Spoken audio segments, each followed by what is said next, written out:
ಬೆಂಗಳೂರಿನ ಕೋಗಿಲು ಏರಿಯಾದಲ್ಲಿ, ಯಲಹಂಕ ಹತ್ತಿರದ ಕೋಗಿಲು ಏರಿಯಾದಲ್ಲಿ 5 ಎಕರೆ ಸರ್ಕಾರಿ ಜಮೀನಿನ ಒತ್ತುವರಿ ತೆರವು ಕಾರ್ಯಾಚರಣೆ ನ್ಯಾಷನಲ್ ಲೆವೆಲ್ನಲ್ಲಿ ಚರ್ಚೆಯಾಗುವಂತೆ ಆಗಿದೆ.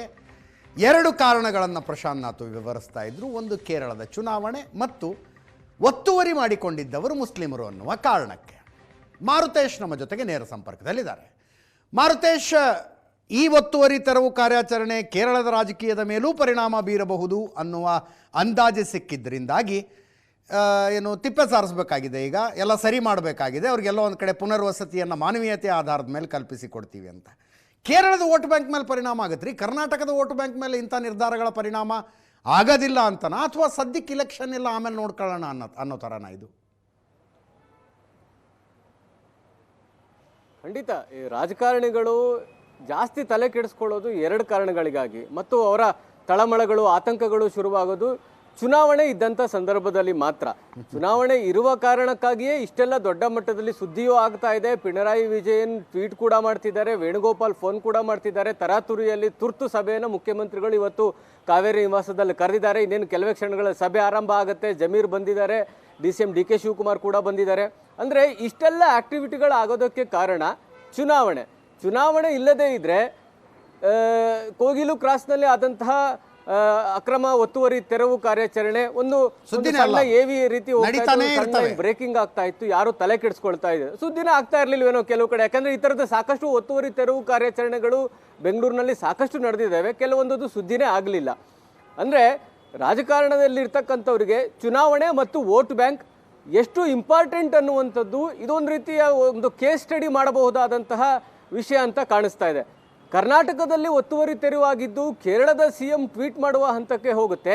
ಕೇರಳ CM ಟ್ವೀಟ್ ಮಾಡ್ತಿದ್ದ ಹಾಗೆ ಕಾಂಗ್ರೆಸ್ನ ಹೈಕಮಾಂಡ್ನವರು ಕರೆ ಮಾಡಿ ಅವರಿಗೆ ಪರಿಹಾರವನ್ನು ಕಲ್ಪಿಸಿ ಮತ್ತು ಈ ಥರದ ತೀರ್ಮಾನಗಳನ್ನು ತೆಗೆದುಕೊಳ್ಳುವಾಗ ಸೂಕ್ಷ್ಮತೆ ಇರಬೇಕು. ಅಂದರೆ ಒಂದು ಸರ್ಕಾರ ತಾನು ತೆಗೆದುಕೊಂಡಿರುವಂಥ ತೀರ್ಮಾನವನ್ನ ಸಮರ್ಥನೆ ಮಾಡ್ಕೊಳ್ಳೋದಕ್ಕೂ ಸಾಧ್ಯ ಆಗ್ತಾ ಇಲ್ಲ, ಮತ್ತು ಅಕ್ರಮವಾಗಿ ಕಟ್ಕೊಂಡಿರ್ತಕ್ಕಂಥವ್ರಿಗೆ ಪರಿಹಾರ ಒದಗಿಸಬೇಕಾದಂತ ಪರಿಸ್ಥಿತಿ. ಇದರ ಇನ್ನೊಂದು ಆಂಗಲ್ ಅನ್ನು ನೋಡಿದಾಗ ಕೆರೆ ಒತ್ತುವರಿ ಇರ್ಬೋದು, ರಾಜಕಾಲಿ ಒತ್ತುವರಿ ಇರ್ಬೋದು, ಆ ಒತ್ತುವರಿಗೆ GBA ಇದ್ದ ಅಂದ್ರೆ ಹಿಂದೆ BBMP ಇದ್ದಾಗ ಖಾತಾ ಮಾಡಿಕೊಟ್ಟಿದ್ದಾರೆ, ಕಂದಾಯ ಕಟ್ಸ್ಕೊಂಡಿದ್ದಾರೆ, ಎಲ್ಲ ಕನೆಕ್ಷನ್ಸ್ ಕೊಟ್ಟಿದ್ದಾರೆ, ವಾಟರ್ ಕನೆಕ್ಷನ್ ಕೊಟ್ಟಿದ್ದಾರೆ, ಪವರ್ ಕನೆಕ್ಷನ್ ಕೊಟ್ಟಿದ್ದಾರೆ, ಲೀಗಲ್ ಆಗಿ ಅವ್ರಿಗೆ ಅವಕಾಶಗಳನ್ನು ಮಾಡಿಕೊಟ್ಟಿದ್ದಾರೆ. ಅಂಥವ್ರ ಮನೆ ತೆರವು ಮಾಡಿದಾಗ ಮುಖಾಮುಖಿ ನೋಡದೆ ತೆರವು ಮಾಡ್ತಾರೆ, ಅವ್ರಿಗೆ ಪರಿಹಾರವನ್ನು ಕೊಡೋದಿಲ್ಲ, ನೀವು ಇಲ್ಲಿಗಲ್ ಆಗಿ ಕಟ್ಕೊಂಡಿದ್ರಿ ಅಂತ. ಅಂದ್ರೆ ಯಾರು ಅನುಮತಿ ಕೊಟ್ಟಿದ್ರೋ ಅವರೇ ಇಲ್ಲಿಗಲ್ ಅಂತ ತೆರವು ಮಾಡ್ತಾರೆ. ಆದರೆ ಈಗ ಆಗಿರ್ತಕ್ಕಂಥ ಪ್ರಕರಣದಲ್ಲಿ ಯಾವುದೇ ರೀತಿಯಾದಂಥ ಅಲ್ಲಿ ಅವ್ರಿಗೆ ಅನುಮತಿ ಇಲ್ಲ, ಯಾವುದೂ ದಾಖಲೆಗಳಿಲ್ಲ, ಬಂದು ಶೆಡ್ ಹಾಕ್ಕೊಂಡಿದ್ದಾರೆ, ಯಾರೋ ಅವ್ರ ಹತ್ರ ದುಡ್ಡು ವಸೂಲಿ ಮಾಡಿಕೊಂಡ್ರು, ಶೆಡ್ ಹಾಕೊಳ್ಳೋದಕ್ಕೆ ಅವಕಾಶ ಮಾಡಿಕೊಟ್ರು,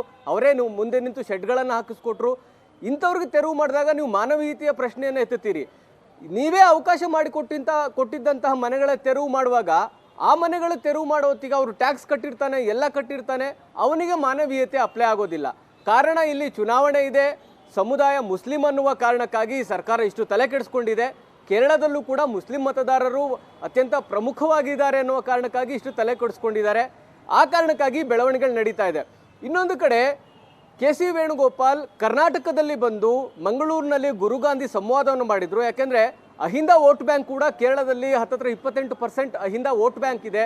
ಆ ವೋಟ್ ಬ್ಯಾಂಕ್ ಅನ್ನ ಕಸಿಯುವ ಕಾರಣಕ್ಕಾಗಿ ಮಂಗಳೂರಿನಲ್ಲಿ ಸಮಾವೇಶವನ್ನ ಮಾಡ್ತಾರೆ. ಅಹಿಂದ ವೋಟ್ ಬ್ಯಾಂಕ್ ಅನ್ನ ಗ್ರಾಪ್ ಮಾಡುವಂತ ಪ್ರಯತ್ನದ ಭಾಗವಾಗಿ ಒಂದು ಮೆಸೇಜ್ ಅನ್ನು ಕೊಡ್ತಾರೆ. ಯಾಕಂದ್ರೆ ಲೋಕಲ್ ಬಾಡಿ ಚುನಾವಣೆಯ ಸಂದರ್ಭದಲ್ಲಿ ಇದ್ದಾಗಲೂ ಕೂಡ ಅವರು ಬಂದು ಇಡೀ ದಿನ ಕಾರ್ಯಕ್ರಮದಲ್ಲಿ ಭಾಗಿಯಾಗಿರ್ತಾರೆ. ಬೆಳಗ್ಗೆ ಮುಖ್ಯಮಂತ್ರಿಗಳ ಜೊತೆಗೆ ಬ್ರೇಕ್ಫಾಸ್ಟ್ನಲ್ಲಿ ಇದ್ರು, ಕಾರ್ಯಕ್ರಮ ಮುಗಿದ ಮೇಲೆ ಮಧ್ಯಾಹ್ನ ಲಂಚ್ನಲ್ಲೂ ಕೂಡ ಇದ್ರು. ಇದರ ಮುಂದುವರಿದ ಭಾಗವಾಗಿ ಕೇರಳದಲ್ಲೂ ಕೂಡ ಇಂಥದ್ದೊಂದು ಸಮಾವೇಶ ಮಾಡುವಂಥ ತಯಾರಿ ನಡೆದಿದೆ. ಮುಖ್ಯಮಂತ್ರಿಗಳು ನಾಳೆ ಕೇರಳಕ್ಕೆ ಹೋಗ್ತಿದ್ದಾರೆ. ಶಿವಗಿರಿ ಅಂತ ಹೇಳಿ ಅಲ್ಲಿ ನಾರಾಯಣಗುರು ಅವರ ಪೀಠ ಇದೆ. ಆ ಪೀಠಕ್ಕೆ ಭೇಟಿ ಕೊಟ್ಟು ಅಲ್ಲಿಯ ಮತದಾರರನ್ನ ಸೆಳೆಯುವಂಥ ಪ್ರಯತ್ನವನ್ನು, ಅಂದರೆ ಒಂದು ಅಹಿಂದ ಫೇಸನ್ನು ಸಿದ್ದರಾಮಯ್ಯನವ್ರನ್ನ ಇಟ್ಕೊಂಡು KC ವೇಣುಗೋಪಾಲ್ ಅಹಿಂದ ಮತವನ್ನ ಕಾಂಗ್ರೆಸ್ನ ಕಡೆಗೆ ಸೆಳೆಯುವಂಥ ಒಂದು ಚುನಾವಣಾ ತಂತ್ರಗಾರಿಕೆಯನ್ನು ಅವರು ಮಾಡ್ತಾ ಇದ್ದಾರೆ. ಆ ತಂತ್ರಗಾರಿಕೆಗೆ ಬಹುಶಃ ಕೌಂಟರ್ ಅನ್ನುವ ರೀತಿ ಪಿಣರಾಯಿ ವಿಜಯನ್ ಮಾಡಿದಂಥ ಒಂದು ಟ್ವೀಟ್ ಕಾಂಗ್ರೆಸ್ ಹೈಕಮಾಂಡ್ ಕೂಡ ತಲೆ ಕೆಡಿಸ್ಕೊಳ್ಳುವ ಹಾಗೆ ಮಾಡ್ತು. ಇದೆಲ್ಲವೂ ಕೂಡ ನಡೀತಾ ಇರೋದು ಚುನಾವಣಾ ಕಾರಣಕ್ಕಾಗಿಯೇ ವಿನಃ ಬೇರೆ ಯಾವುದೂ ಇಲ್ಲ ಅನ್ನೋದು ಬಹಳ ಸ್ಪಷ್ಟವಾಗಿ ಗೊತ್ತಾಗ್ತಾ ಇದೆ ಅಜಿತ್. ಆಮೇಲೆ ಕರ್ನಾಟಕ ಸರ್ಕಾರ ಬಂದಾಗ ಈ ಕೇರಳದ ಜೊತೆಗಿನ ಈ ಕಾಂಟ್ರವರ್ಸಿ ವಿವಾದಗಳು ಸಾಕಷ್ಟು ನಡೆದಿದ್ದಾವೆ. ಆನೆ ತುಳು ಸತ್ತಾಗಲೂ ಕೂಡ ಪರಿಹಾರ ಕೊಟ್ಟಿದ್ದಿರ್ಬೋದು, ವಯನಾಡು ದುರಂತ ಆದಾಗ 100 ಮನೆಗಳನ್ನು ಕಟ್ಕೊಳ್ತೀವಿ ಅಂತೇಳಿ ಘೋಷಣೆ ಮಾಡಿದ್ದಿರ್ಬೋದು, ಬಂಡೀಪುರದ ರಾತ್ರಿ ಸಂಚಾರಕ್ಕೆ ಒಂದಷ್ಟು ಸಡಿಲ ಮಾಡಬೇಕು ಅನ್ನುವಂತಹ ತೀರ್ಮಾನವನ್ನು ತೆಗೆದುಕೊಳ್ಳೋದಕ್ಕೆ ಸರ್ಕಾರ ಮುಂದಾಗಿತ್ತು. ಪರಿಸರವಾದಿಗಳ ತೀವ್ರ ವಿರೋಧದಿಂದ ಆ ಹೆಜ್ಜೆಯನ್ನು ಇಡಲಿಲ್ಲ. ಆ ಕಡೆ ಪ್ರಿಯಾಂಕಾ ಗಾಂಧಿಯವರು ಚುನಾವಣಾ ಭಾಷಣದಲ್ಲೇ ಹೇಳಿದರು, ಬಂಡೀಪುರದಲ್ಲಿ ರಾತ್ರಿ ಸಂಚಾರಕ್ಕೆ ಮುಕ್ತಗೊಳಿಸೋದೇ ನನ್ನ ಗುರಿ ಅನ್ನುವ ರೀತಿಯಲ್ಲಿ ಚುನಾವಣಾ ಭಾಷಣಗಳನ್ನು ಕೂಡ ಮಾಡಿದರು ಬೈ ಎಲೆಕ್ಷನ್ ಟೈಮ್ನಲ್ಲಿ. ಈ ಥರದ ಒಂದರಿಂದ ಒಂದು ಚುನಾವಣಾ ಕಾರಣಕ್ಕಾಗಿಯೋ ಅಥವಾ ಹೈಕಮಾಂಡ್ನ ನಾಯಕರು ಕೇರಳದಲ್ಲಿ ಅವರ ಅಸ್ತಿತ್ವ ಇದೆ ಅನ್ನುವ ಕಾರಣಕ್ಕಾಗಿಯೇನೋ ಪದೇ ಪದೇ ಕರ್ನಾಟಕಕ್ಕೂ ಕೂಡ ಕೇರಳದ ಕಾರಣಕ್ಕಾಗಿ ಕಾಂಗ್ರೆಸ್ ಸರ್ಕಾರ ಒಂದು ನೆಗೆಟಿವ್ ಇಮೇಜ್ ಅನ್ನ ಬಿಲ್ಡ್ ಮಾಡ್ಕೊಳ್ತಾ ಇದೆ. ಸೊ ಅದಕ್ಕೆ ಇದೊಂದು ಮತ್ತೊಂದು ಸೇರ್ಪಡೆ ಅಂತ ಹೇಳಿದ್ರೆ ತಪ್ಪಾಗ್ಲಿಕ್ಕಿಲ್ಲ ಅಜಿತ್. ಎಸ್, ಪ್ರಶಾಂತ್ಗೆ ಇನ್ನು ಇದೇ ಪ್ರಶ್ನೆ ಪ್ರಶಾಂತ್ ಕೇಳ್ತೀನಿ. ರಾಜ್ಯದ ವೋಟ್ ಬ್ಯಾಂಕ್ ಮೇಲೂ ಇದರ ಪರಿಣಾಮ ಇರುತ್ತಲ್ಲ ಪ್ರಶಾಂತ್? ಸದ್ಯಕ್ಕೆ ಯಾಕೆ ಇಲೆಕ್ಷನ್ ಇಲ್ಲ ಅನ್ನೋದು ರೀಸನ್ನ? ಅದೇ ನನಗನ್ಸುತ್ತೆ ಇದೇನೋ ಭಾರಿ ಇಲೆಕ್ಷನ್ನಲ್ಲೇನೋ ದೊಡ್ಡ ಸಂಗತಿಯಾಗಿ ಪರಿಣಮಿಸ್ಬಿಡುತ್ತೆ ಅಂತಕ್ಕಂಥದ್ದು ಇರಲ್ಲ.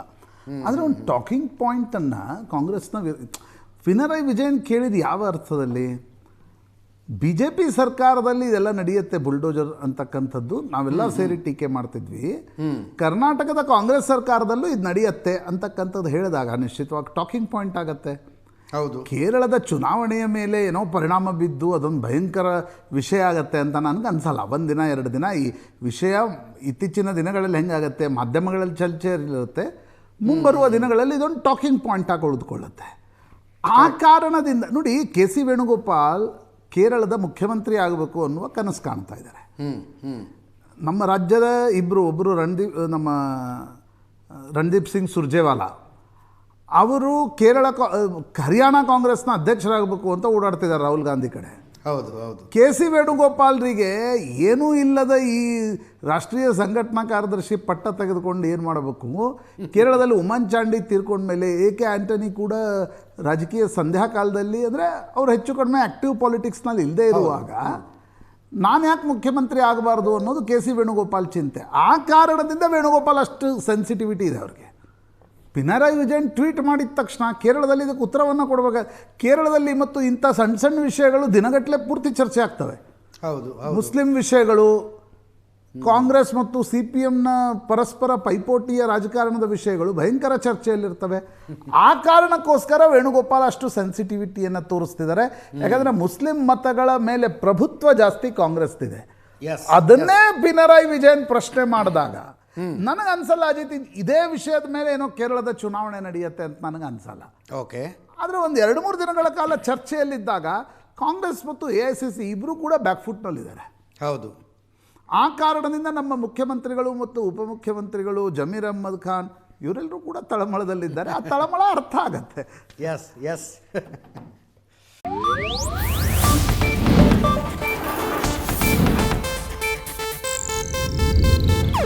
ಇದು ಏಷ್ಯಾನೆಟ್ ನ್ಯೂಸ್ ನೆಟ್ವರ್ಕ್ ಪ್ರಸ್ತುತಿ.